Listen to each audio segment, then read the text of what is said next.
Freshly unpacked boxes lined the small living room, giving it the look of a makeshift storage unit rather than a welcoming home. Yet, I felt an uncharacteristic buoyancy as I stared at my modest new abode in Willow Creek, a charming, tree-lined subdivision about 30 minutes outside the city. The houses here came with neatly trimmed lawns, cozy porches, and the friendly vibe of a place where kids still rode bikes along the sidewalk. I was determined to build a life that was calmer than the years I'd spent in cramped apartments and city streets. My health demanded it. After multiple hospital stays and the eventual discovery of a chronic respiratory condition, I'd realized I could no longer chase deadlines in the city's smog and noise. My doctors recommended a quieter environment with cleaner air, and so I used my modest savings to buy this place. The price was decent, the area calm, just what I needed. Within my new little cul-de-sac, the houses all looked like siblings: pastel exteriors, symmetrical flower beds, and standardized mailboxes. The uniform charm was no accident. Willow Creek was governed by a powerful homeowners association, HOA, which set strict guidelines about everything from fence heights to the permissible shades of exterior paint. Coming from a big city, I wasn't used to such rules. But I shrugged it off at first. If conformity was the price of a quiet home with fresh air and a yard where I could eventually plant an herb garden, so be it. The neighbor to my left was an elderly widow named Frances. She greeted me the day I moved in, offering a plate of homemade fudge brownies. "Welcome," she said, eyes crinkling warmly. "Don't let the HOA stuff scare you. They can be strict, but if you follow the rules, you'll be just fine." Her reassurance eased my initial trepidation. Still, I noticed her lower her voice when she mentioned the HOA, as if worried someone might overhear.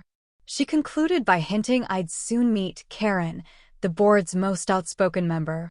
Karen's involved in everything. Nothing goes unnoticed by her.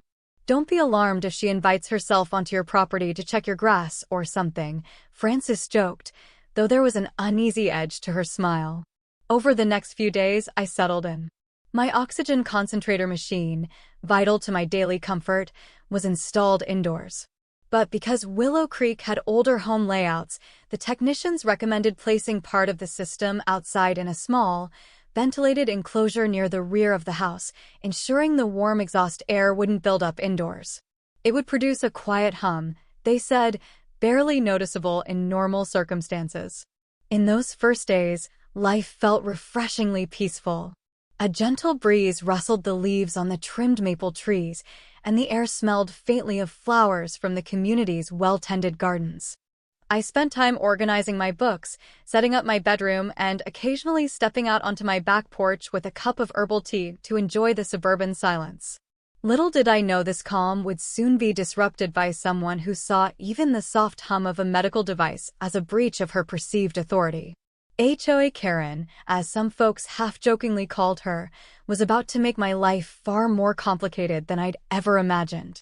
On my fourth morning in Willow Creek, I opened my front door to find a sky blue envelope pinned under a decorative stone. The letterhead read, Willow Creek Homeowners Association, in an ornate script. A typed note inside welcomed me, congratulated me on my new home, then listed a few helpful reminders. At first, it felt like a standard set of guidelines, stuff about landscaping schedules, garbage collection times, and details about the community pool hours. But near the bottom, in bold, was a statement about noise ordinances and how the HOA maintained a strict limit on mechanical sounds that could disturb neighbors' tranquility. The language was vaguely threatening. Residents are requested to ensure any devices that create persistent noise adhere to the standards found in Section 5.2b. Failure to comply may result in fines and corrective measures. Confused, I wondered if they were referencing my oxygen concentrator. The hum was extremely soft. Even standing by the unit, you'd have to pay close attention to hear it. Could that be considered a persistent noise? I shrugged it off as an overreach. Perhaps the note was a generic form letter, but something about it felt oddly specific. Later that day, as I was watering the small patch of lawn out front, a slim, middle-aged woman strode up the sidewalk with the purposeful gait of someone who had urgent business. Her hair was in a neat bob, blonde streaks meticulously highlighted. She wore a crisp button-up blouse and clutched a clipboard that looked well-traveled. "Hello," she called brightly, though her tone was more supervisory than friendly. "You must be our new neighbor. I'm Karen Miller on the HOA board." Her eyes flicked over me, then my yard, then me again, as though mentally checking items off a list. "I trust you received our welcome letter," she asked. "Yes," I replied, trying to appear cordial. "Thank you. The guidelines are thorough." Karen offered a tight smile. "We pride ourselves on thoroughness. Willow Creek is a gem among communities because we maintain high standards. We noticed you have a device running outside, some kind of compressor." I swallowed. "So, it was about the oxygen." "Right," I said, forcing a smile. "It's part of my medical oxygen concentrator system. My respiratory specialist recommended an external setup. It's quieter that way, less heat indoors." "Really, it's not loud at all." Karen's eyebrows arched slightly. "Oh, I see. Medical?" "Yes," I continued. "I have a chronic lung condition. The device helps me breathe more easily, especially at night. Without it, I'd need repeated hospital visits." She paused for a moment, as if calculating her next statement. "I see," she repeated. Well, of course, the HOA wouldn't want to cause any hardship to a homeowner with legitimate medical needs. However, her voice softened but retained a certain edge. "Some neighbors have expressed concerns about the noise. Perhaps you could look into moving it or adding extra soundproofing. Our community has a decibel limit for mechanical equipment, as spelled out in the bylaws." I felt a pang of anxiety. "I'll do my best to keep it discreet. But I can't turn it off or bury it. It's essential for my health." Karen nodded sympathetically, though her eyes glinted with impatience. "I understand. Let's just be mindful of the community's serenity. We don't want anything to disturb the environment we've worked so hard to cultivate." And with that, she offered a final nod and strode away, clipboard tucked under her arm. I watched her retreat, unsettled. Something in her manner screamed that she was not just a friendly neighbor concerned about noise. She was an enforcer, and I had apparently given her a reason to circle my house like a hawk. The next week passed with few overt incidents, but I remained on edge. From my living room window, I occasionally glimpsed Karen strolling down the sidewalk. She would pause, crane her neck in the direction of my backyard, then jot notes on her ever-present clipboard. It felt invasive, but whenever I ventured outside to see if she needed something, she'd wave politely and continue on. I decided to test the actual decibel level of the oxygen compressor. Borrowing a simple phone app that measured noise, I walked around the perimeter of my yard.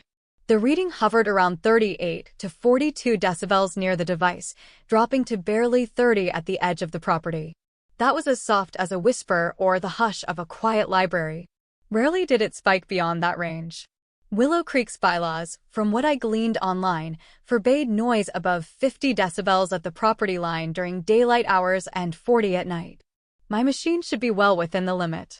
I typed up an email to the HOA, attaching screenshots of the decibel readings. I explained the medical necessity again, hoping to quell any concerns from neighbors. Unsurprisingly, the official reply came from Karen's email address. She thanked me for providing the data, then insisted we schedule a time for the Architectural and Environmental Committee to confirm. It sounded official, but also ludicrous, an entire committee to check if a quiet oxygen machine complied with noise rules. Still, I agreed, hoping to put the matter to rest once and for all. On the arranged day, Karen arrived with 2 other board members. One was a tall, wiry man named Cliff, who carried a small handheld device presumably for measuring sound levels. The other, Beatrice, was older and looked more sympathetic. They stood by the compressor while Cliff took readings. Beatrice politely asked about my health, while Karen looked vaguely impatient. The results matched mine, 40 decibels at close range, dropping below 35 when you stepped a few yards away. Cliff nodded in satisfaction. "That's well within the permitted limit." Beatrice smiled. "I'm glad to see we can accommodate your needs without disturbing the neighborhood." Karen, however, wore an unreadable expression. She said little aside from, "Thank you for cooperating." Then she left in a hurry. Cliff and Beatrice wished me well and trotted after her, presumably to the next inspection. I felt a wave of relief. With the official test done, my oxygen device was proven compliant. Surely that meant the end of the fuss. For the next few days, the anxious knot in my stomach loosened. I chatted more with Frances, who recounted some of Karen's past interventions, everything from demanding someone repaint their shutters to complaining about the color of holiday lights. "Don't worry," Frances said kindly. "She's bark, mostly. Unless she fixates on you. Then it can get nasty." I hoped there was no more fixation. My machine was found legal and within guidelines, so even Karen had no reason to harass me further.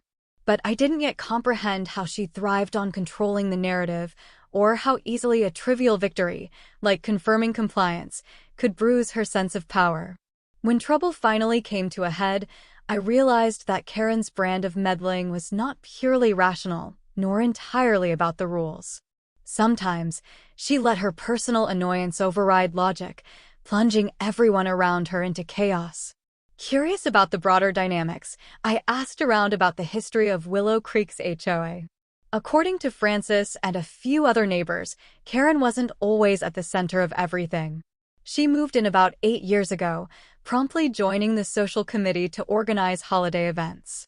Folks found her energetic and detail-oriented at first, perfect for tasks like planning a neighborhood barbecue or scheduling a communal yard sale. But her ambition quickly grew. Karen used each small success to gain influence, eventually securing a seat on the Architectural Review Board, which oversaw home exteriors. Later, she lobbied to merge that board with the Environmental Committee, effectively doubling her oversight responsibilities.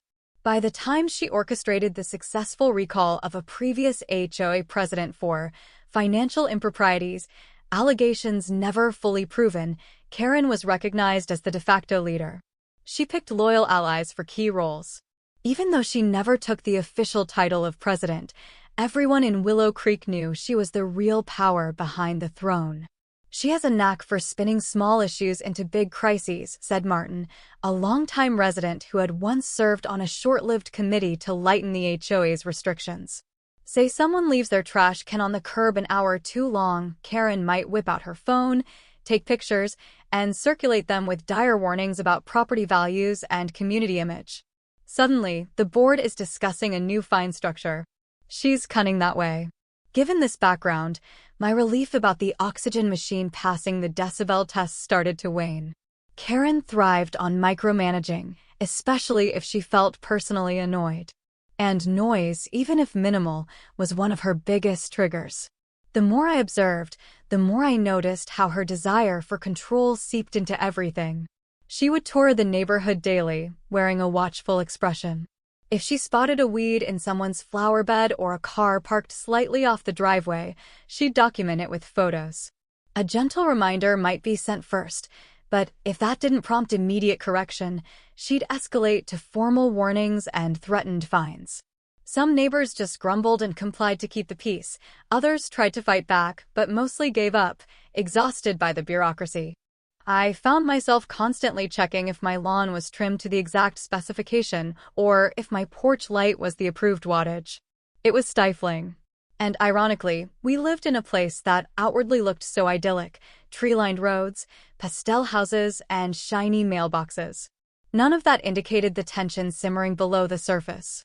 At the next HOA monthly meeting, I sat in the back to get a sense of how decisions were made. Officially, a man named Keith served as president, but whenever a topic arose, like whether to allow a new variety of fence material, everyone looked to Karen for the final say. She'd smile primly and declare, "Our standards must remain consistent," or, "We have to preserve Willow Creek's harmony," at which point the rest of the board would nod in agreement. The few times another board member tried to propose a more lenient stance, Karen would overshadow them with some cautionary tale about slippery slopes. It was during that meeting that I saw her eyes flick toward me and a fleeting expression of distaste cross her face. In that moment, I realized Karen likely considered me a challenge. My quiet medical device, though technically within the rules, offended her sensibility. She couldn't find me or make me remove it. The formal path was closed. But what about the informal path, those personal actions that bypass rules? I tried to reassure myself that she wouldn't stoop to sabotage. This was America. We had laws protecting medical equipment, right? Yet a sliver of dread took root in my mind. The machine was my lifeline. Without it, I risked dangerously low oxygen levels, especially at night. I told myself I was just being paranoid, that Karen's pride wouldn't push her to do something so brazen. Unfortunately, I underestimated the extent to which her thirst for control and annoyance at losing a battle could warp her judgment. My rational side couldn't imagine that a neighbor, especially an HOA official, would commit an act endangering someone's health. But soon, I would find out otherwise in the harshest way possible. June rolled in with a streak of hot days, the sun glaring over Willow Creek's manicured lawns. My oxygen usage sometimes increased during extreme heat, but I managed with short indoor stints and a fan to help circulate air. Meanwhile, the tension with Karen simmered. I tried to stay out of her way, but small frictions arose regardless. One such incident involved my friend Lucy, who visited me with her golden retriever. She parked in the driveway, letting the dog out for a short bathroom break on the grass. The next day, a notice arrived from the HOA about pet waste concerns, accusing me of allowing an animal to roam without picking up after it. This was absurd. Lucy had meticulously cleaned up. I realized Karen must have been lurking around or possibly checking security cameras, waiting for an infraction. I politely contested the notice via email, pointing out there was no waste left behind. The matter was dropped, but not without Karen sending a terse reply. "We appreciate your prompt attention. Please be mindful of community expectations in the future." That final line read like a threat. "I'm watching you." Another time, I decided to buy a small bench for my front porch, one that matched the house's color scheme and was wholly unremarkable. Almost immediately, I got a text from Frances saying, "Karen's upset you didn't get approval first. She's telling people you might be in violation of the architectural code." I was baffled. A porch bench was hardly a structural alteration. But sure enough, I received yet another, friendly reminder from the HOA. So I filled out an official form describing the bench dimensions and color, which they eventually approved. The entire process seemed designed to show me who was boss, rather than maintain genuine standards. The real flashpoint, however, came one blistering afternoon. I heard loud banging behind my house. Stepping outside, I found a group of landscapers trimming bushes near the communal walkway behind my fence line. Karen, standing with them, pointed directly at the small enclosure that housed my oxygen compressor. My vantage point was partially obstructed by the fence, so I couldn't hear the conversation well, but she appeared agitated. I approached cautiously. "Everything okay?" I asked. Karen glanced over, unflustered by my presence. "Just ensuring the landscapers don't interfere with your equipment," she said, her voice dripping with a pretense of concern. "We wouldn't want them to accidentally hit it." I forced a polite smile. "That's kind of you to check. But the unit's secure in the enclosure." She nodded, yet something about her manner felt off. The landscapers looked uneasy, as if they'd been scolded for no reason. One of them muttered an apology, presumably for standing too close to the enclosure. Karen had her arms folded in a posture that spoke volumes of resentment. Later, Frances confided that Karen had been complaining about a constant mechanical drone emanating from my backyard. Frances tried to reassure her it was minimal, pointing out the official decibel readings, but Karen apparently insisted it was still an annoyance, rules or not. A creeping dread took hold. Karen's frustration with the device seemed to intensify, unstoppable by the logic of decibel compliance or the understanding that it was life-sustaining equipment. A conscientious person might have let it go, but Karen's pride was at stake. As neighbors, we all carried on with daily life, mowing lawns and attending block parties, but a subtle undercurrent of fear accompanied me. I dreaded each new official letter or chilly stare from Karen. If she couldn't oust my device through official channels, what else might she do? In the weeks that followed, I found myself triple-checking the oxygen system's reliability. The unit sat on a small concrete pad behind a vented wooden enclosure designed to protect it from rain. Every couple of days, I'd examine hoses, electrical connections, and fans to ensure everything was in working order. My health had stabilized since moving here, but it remained fragile. Any prolonged disruption in oxygen flow could send me into a severe crisis. One day, I discovered that the thin plastic tubing leading from the outdoor compressor into the house had a slight kink in it, almost as if someone had twisted it. No real damage was done, and I dismissed it as a fluke. Perhaps a stray animal brushed against it, or a yard tool bumped it. But the uneasiness lingered, especially recalling Karen's escalations. I told myself not to be paranoid. Willow Creek was a safe place. Nobody deliberately sabotages medical lines, do they? Meanwhile, Karen's presence in the community remained omnipresent. She hovered like a self-appointed monarch, collecting small transgressions, emailing new directives, and ensuring everyone felt her watchful eye. She even started a new anti-clutter campaign, urging neighbors to minimize lawn decorations. Some people complied without argument, but others pushed back. They found the campaign invasive, complaining in hushed tones about Karen's power trip. One neighbor, Ms. Ortega, confided that Karen once threatened her with a fine for putting up a second bird feeder. The official line was that multiple feeders could attract pests, but Ms. Ortega believed Karen just disliked the look. In the end, Ms. Ortega removed it to avoid conflict. "She's unstoppable," Ms. Ortega sighed, shaking her head. "The board listens to every whim she has. It's easier to comply than to fight her." Hearing these stories amplified my worry. If Karen had no qualms about controlling minor aspects of people's yards, would she balk at interfering with my device if she truly found it bothersome? Another concerning sign, I noticed her peering into my backyard at odd times, once even tiptoeing near the fence after dusk. When I called out, she hurried away as if she'd been caught trespassing. Despite the anxiety, I tried to cling to rational thought. We had laws, HOA guidelines, and basic human decency. Hurting someone medically was unthinkable.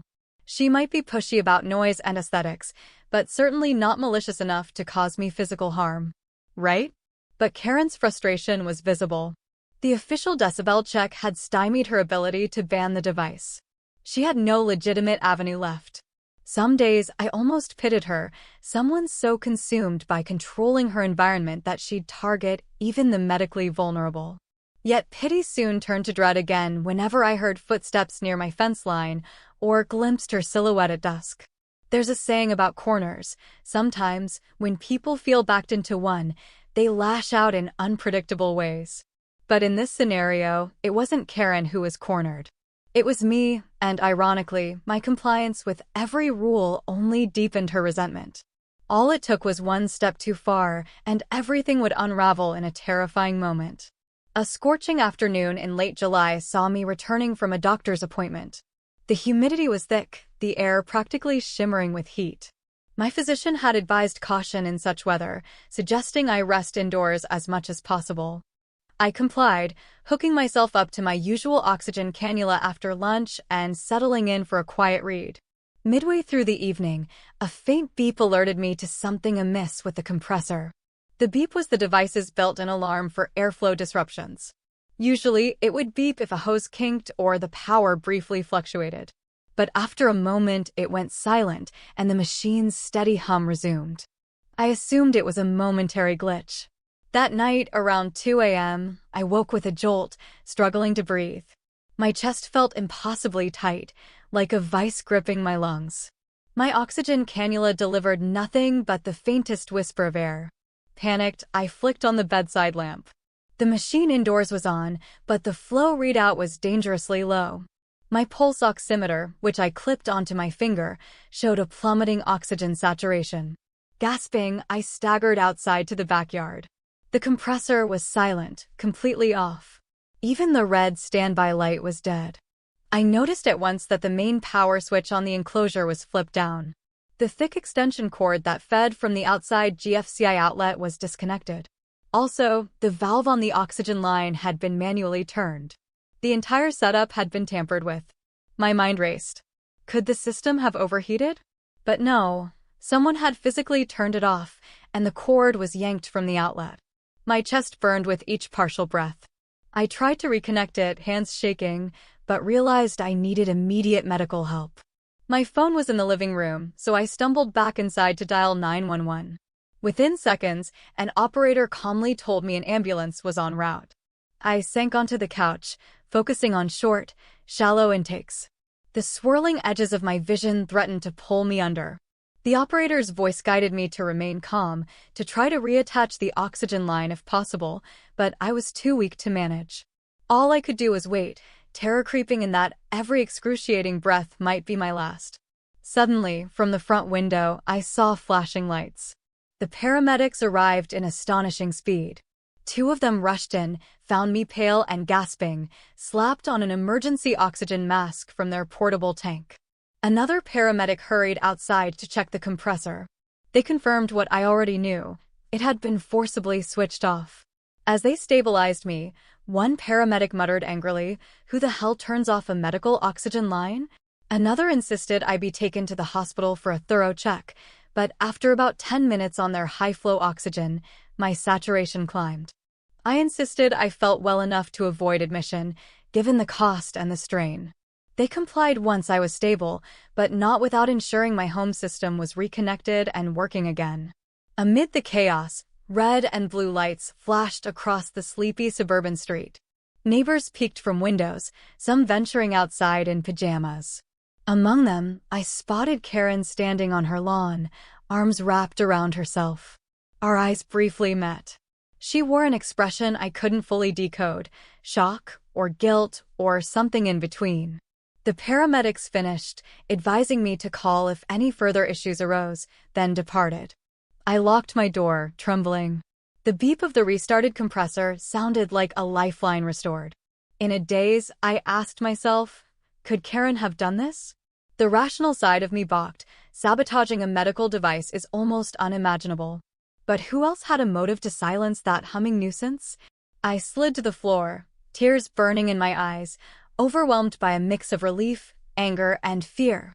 This quiet suburban life I'd sought for my health had turned into a menacing trap, overshadowed by a neighbor who might have tried, intentionally or not, to deprive me of air. The question remained, what now? The day after the incident felt surreal. My exhaustion lingered, a reminder of how close I'd come to a full respiratory collapse. I was determined not to let this pass quietly.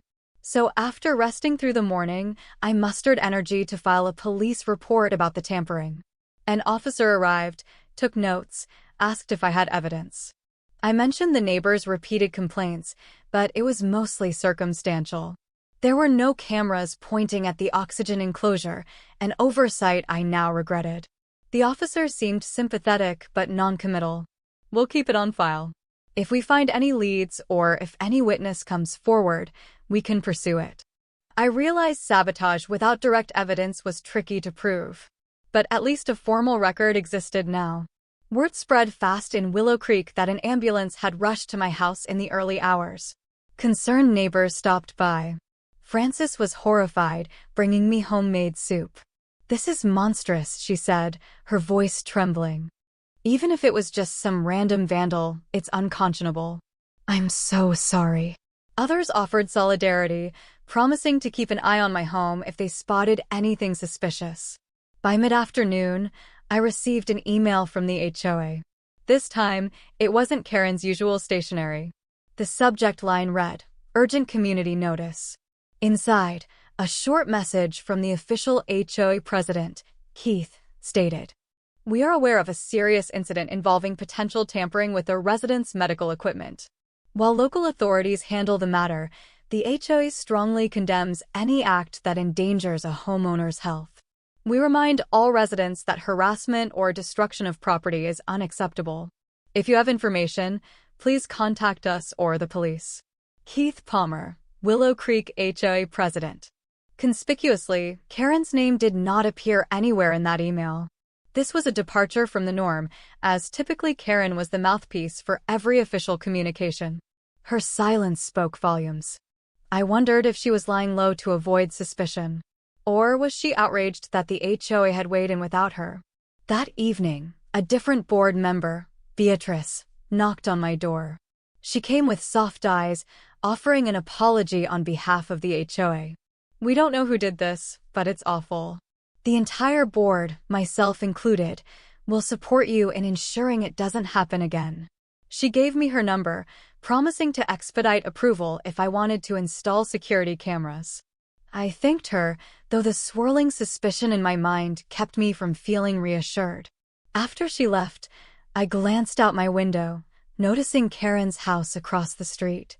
The blinds were drawn. No sign of life except a single porch light. It was eerie how silent it remained, given her usual presence.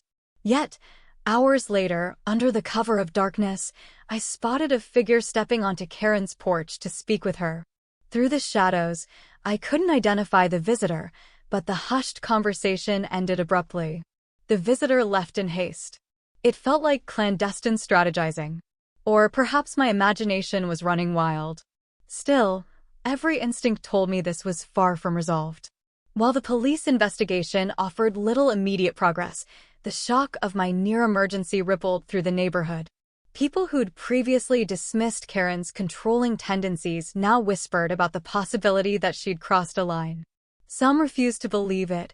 Surely she'd never sabotage a medical device, that's insane. But others recounted her endless complaints and how fixated she'd been on my compressor's noise. Meantime, Keith Palmer, the HOA president, called an emergency board meeting.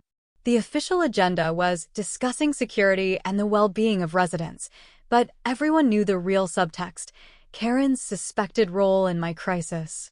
At Francis's urging, I attended, along with a handful of concerned neighbors.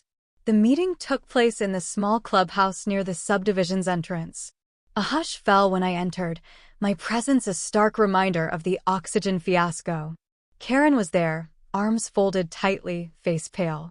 The other board members wore uneasy expressions. Keith opened the discussion. "First, let me say we're relieved our neighbor is safe after this terrible incident. Tampering with a medical device is beyond anything this community stands for." He cleared his throat. "We need to talk about how to protect residents from such sabotage. We also have to ensure that we, as an HOA, aren't fostering an environment where petty conflicts escalate to life-threatening actions."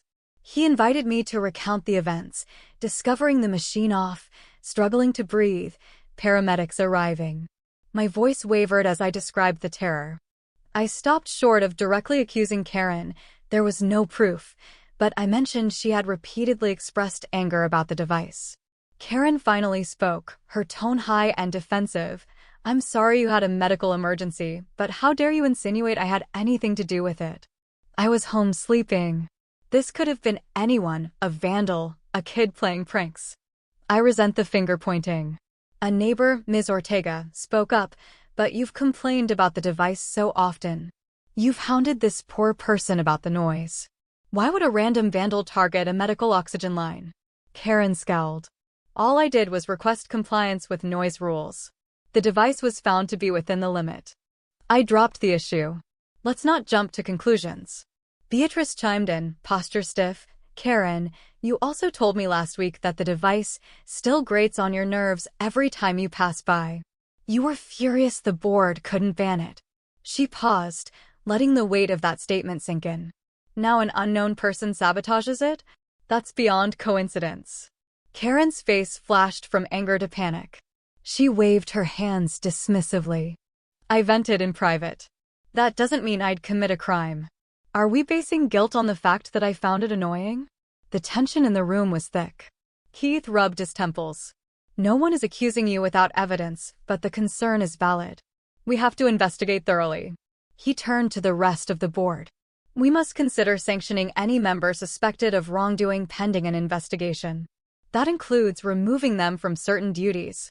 A stir went through the crowd. Karen's eyes widened. "You can't do that. I've worked for this community for years. This is a witch hunt." A few neighbors voiced that while Karen had done good in the past, this situation demanded clarity. The conversation escalated, with Karen eventually storming out in a huff.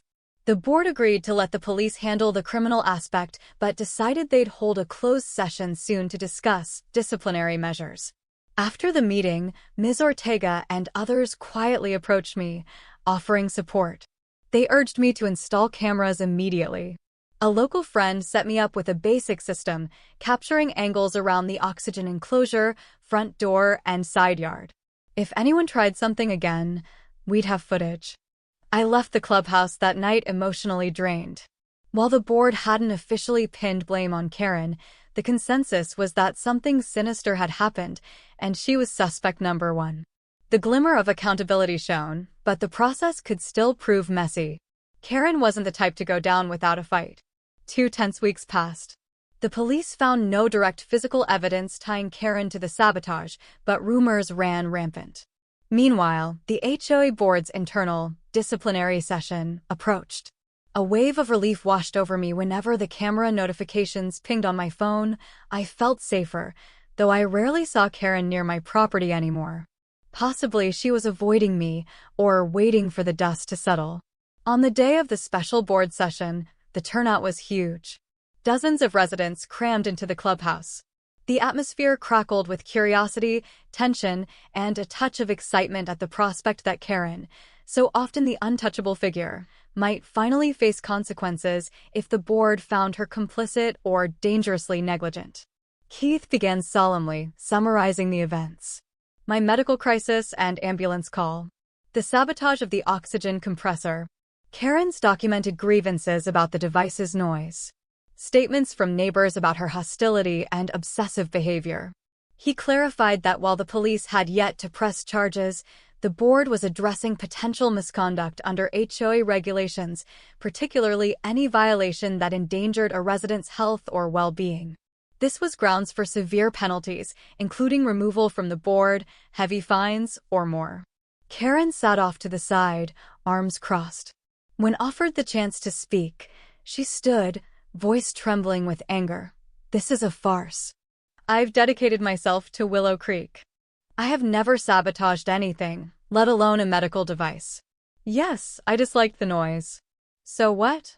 People dislike barking dogs or leaf blowers. That doesn't mean they commit crimes. Beatrice rose next, reading from an email Karen had sent her weeks prior. I can't stand that machine's hum. If I had my way, I'd shut it off for good.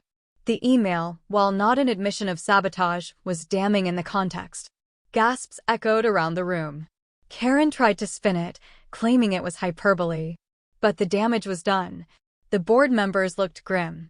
Keith explained that even if the police lacked conclusive proof, the HOA could act on the pattern of harassment. They had a moral and legal responsibility to protect residents, especially someone with a documented medical condition. Finally, a tall figure in the back, an older man, stood and introduced himself as an attorney living in Willow Creek. I don't represent the HOA, but I can say tampering with medical equipment is a serious offense under state and federal law. If Karen is found to have done this or incited someone else to do it, the liability for the HOA could be huge if they failed to respond adequately. A hush followed. Karen's eyes darted nervously. She launched into a tirade about how the community was railroading her without evidence. But the atmosphere had turned firmly against her. Even some of her old allies looked away, unwilling to defend the indefensible. After hours of debate, Keith announced the board's decision. Karen would be stripped of her position on the HOA board indefinitely, pending any future appeals due to a breach of community trust. She would be fined for harassment and any legal fees the HOA incurred if the police investigation continued.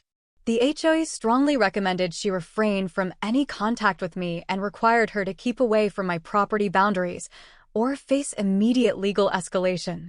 Karen sputtered in shock, tears welling, but her fury overshadowed any sign of remorse. You can't do this. I built this community's standards. You'll regret it. She stormed out to a chorus of quiet condemnation. I sat there, heart pounding. It wasn't exactly a triumphant moment. My trust in Willow Creek had been shaken. Yet relief mingled with vindication. The official body that once empowered Karen now stood with me, at least in terms of punishing her. In the days following Karen's removal from the HOA board, a weight lifted across Willow Creek. Neighbors no longer looked over their shoulders for a clipboard-wielding enforcer. The petty fines and constant demands eased up as the new leadership, led by Keith and Beatrice, took a softer approach. They remained attentive to legitimate issues, but seemed keen to restore a spirit of neighborly goodwill. My health began to improve again, less burdened by the constant anxiety that someone might yank the plug on my life-sustaining equipment. The police file remained open. No direct charges had been pressed, but the evidence of Karen's hostility loomed.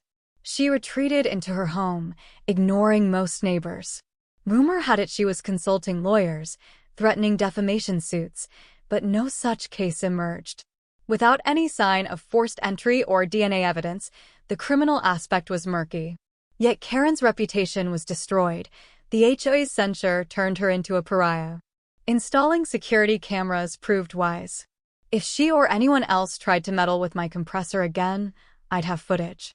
But in the following months, there was no further interference. Most folks believed that Karen, once so bold, had learned a sobering lesson. She'd discovered that one cannot forcibly shape the community to personal whims, especially at the cost of someone's safety. Occasionally, I saw her from a distance, scowling as she walked her dog. She never spoke to me. Francis reported that Karen was rumored to be selling her house and moving away, though the sign never appeared. Perhaps she lacked the courage to start over, or maybe she needed time to accept the downfall of her HOA empire. As for me, I found a measure of peace in Willow Creek. I joined a small group that lobbied for more compassionate rules, ensuring accommodations for residents with special needs.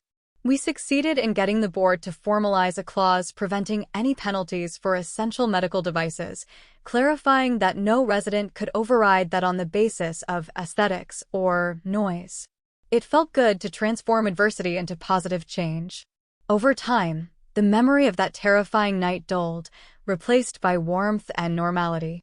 I cultivated a small flower garden, took slow walks around the neighborhood, and invited neighbors over for tea. Life wasn't perfect, but it was far better than living in fear. And so, the punishment of Karen was twofold: official removal from power and the scorn of the community she once ruled. Where she had once roamed with a clipboard dictating everyone's choices, she now lurked in the shadows, an outcast. Willow Creek's residents, having witnessed the near tragedy her behavior caused, demanded accountability, and they got it.